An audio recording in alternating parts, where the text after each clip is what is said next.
मित्रों, आज एक ऐसी सच्ची घटना, एक ऐसा रियल इंसिडेंट आपको बताने जा रहा हूं कि इस इंसिडेंट को, इस घटनाक्रम को सुनने के बाद आपका दिल दहल जाएगा।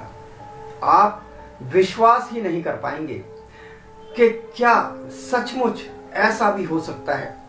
वही सच्ची घटना आज मैं आप लोगों के सामने लेकर आया हूं, जिसे सुनने के बाद आपकी रूह कांप जाएगी और आप ये सोचने पर मजबूर हो जाएंगे कि ऐसा कैसे हो सकता है। मित्रों, एक लड़की थी, बहुत खूबसूरत, बहुत ही खूबसूरत, एक छोटे से गांव में रहती थी। पहाड़ों से घिरा हुआ ये गांव और बहुत ही खूबसूरत प्राकृतिक सौंदर्य वाला ये गांव, यहाँ ये लड़की रहती थी। अब जो लड़की थी वो किसी लड़के से प्यार करती थी।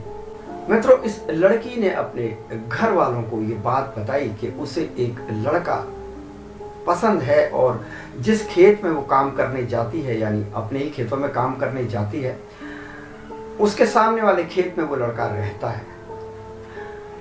तो इस लड़की, ये जो लड़की थी, इसके जो घर वाले थे, उन्होंने, क्योंकि उन्हीं के गांव का और बिरादरी का वो लड़का था, तो इन्होंने जो माता पिता थे, उन्होंने उस लड़के के माता पिता से मिलकर ये विवाह करा दिया। कोई आपत्ति नहीं हुई, आराम से विवाह हो गया। और उस विवाह के पश्चात 1 साल 2 साल के बाद, 2 साल के बाद एक छोटी सी बच्ची पैदा हुई। बहुत ही सुंदर बच्ची, जितनी सुंदर माँ थी उतनी ही सुंदर वो बच्ची थी। धीरे धीरे ये जो लड़की थी, इसका जो हस्बैंड था वो काम पर जाता था, खेतों पर जाता था, काम करता था, शाम को वापस आता था। लेकिन अचानक ही जो इसका पति होता है, उसकी तबीयत बहुत ज़्यादा खराब हो जाती है और एक दिन वो एक्सपायर हो जाता है, मर जाता है। अब घर में दुख का माहौल आ जाता है, घर में सब लोग गमगीन हो जाते हैं, खुशियां जैसे छिन गई हो। समय बीता, अभी खेतों पर जाती थी, काम करती थी, बच्ची जो थी उसको संभालना पड़ता था।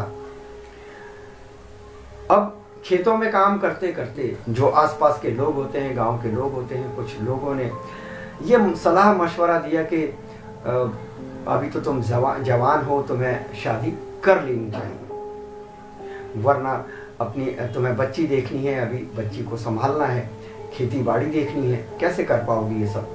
तो इस लड़की के दिमाग में ये आया कि हाँ, बात तो सही है कि शादी हो जाती है और फिर उसके बाद एक तरह से फिर से धीरे धीरे जो जीवन की जो रेलगाड़ी है वो पटरी पर आने लग जाती है। अब ये जो लड़की थी वो अपनी बच्ची को घर में उसकी देखभाल करती थी और घर का काम करती थी, कभी कभी खेतों पर भी चली जाती थी थोड़े समय के लिए। और जो पति था वो तो दिन भर खेतों में रहता ही था। वक्त बीतता गया, थोड़ा समय और बीता, तो ये जो इसका जो लड़की का जो हस्बैंड था वो कहता है कि तुम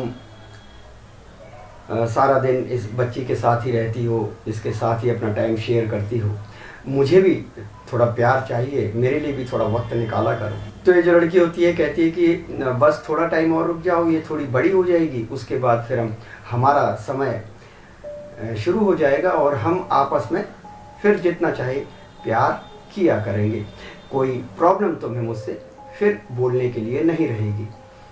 इसी तरह से थोड़ा समय और निकलता है और जो हस्बैंड होता है इसका, वो इसे जब भी वक्त मिलता था तो बोलता था कि देखो, तुम मुझे इग्नोर करती हो, मुझसे भी प्यार किया करो, बेटी है, अच्छी है, प्यार करना चाहिए बच्चों से, लेकिन मैं भी तुम्हारा पति हूँ, मुझ पर भी ध्यान दो।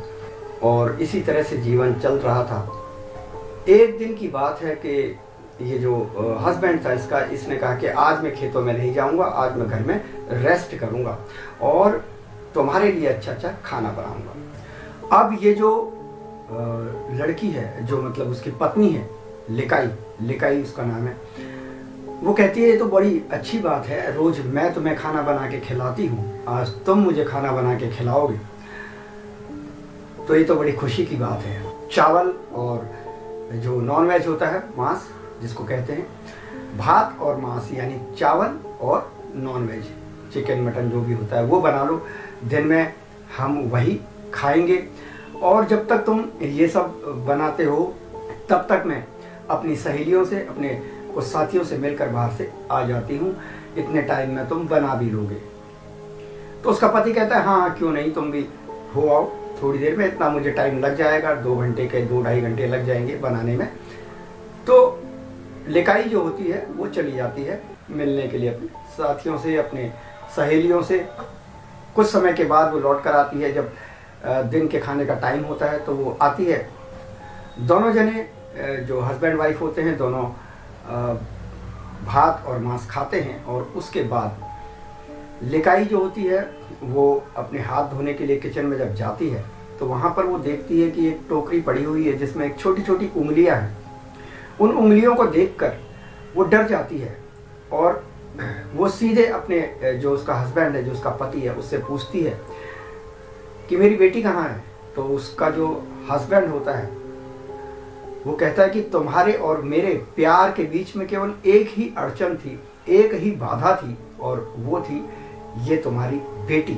और इसे आज मैंने मार कर इसका मांस बनाया और तुम्हें भी खिलाया और खुद भी खा लिया। अब हमारे प्यार के बीच में कोई अड़चन नहीं आएगी। ये सुनकर लिकाई का दिमाग चकरा गया। उसे जैसे विश्वास ही नहीं हुआ कि उससे जो भी कहा जा रहा है, जो उसका पति कह रहा है, वो सच है। और वो पागलों की तरह उसी समय पहले कमरों में ढूंढा अपनी बेटी को, और उसके बाद अपने घर से भागती हुई सीधा जंगलों की ओर दौड़ती हुई चली गई। पागलों की ओर भागती दौड़ती, ना उसे किसी चीज का डर, ना उसे किसी चीज की सुध। दौड़ती दौड़ती वो एक झरने के पास पहुंची। ये झरना मित्रों मैं बता दूं कि ये इंडिया का सबसे बड़ा झरना है, और ये मेघालय चेरापूंजी के खासी नाम के गांव की पूरी सच्ची घटना है। अब उस झरने पर वो कुछ पल रुकी, झरने में देखा और छलांग लगा दी, और उसने अपनी जो जीवन लीला है वो समाप्त कर दी। क्योंकि एक माँ ऐसे कैसे जी सकती थी कि जिसने अनजाने में ही सही खुद ही अपनी बेटी का मांस खाया हो।